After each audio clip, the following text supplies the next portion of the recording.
دلګیر صاحب ټپه ده چې ارشاد په ما مین نلي ته وایه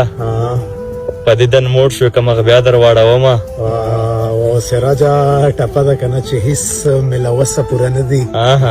او د ډکو سترګو به د سترګې واړومه ډېره ښه ټپه چې ارشاد داسې دې مات کړمه جانانه واپس چې ځان راټولوم قیامت به وینم ډېر خیره وایه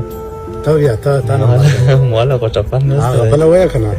بله کومه وایم او په تا مې کله غم پیرزو شي او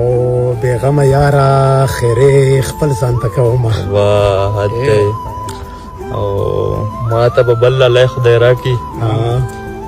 نه به دې یار کړم نه به مغ در واړومه ډېر خیره وه وایه بل هم ده له دنګې غاړې هغه وایه که نه او لاس مې د دنګې غاړې ته وکړه خولګۍ مې واخله چاته مه وایه حالونه شوخي دې معاف وي ډېر خیره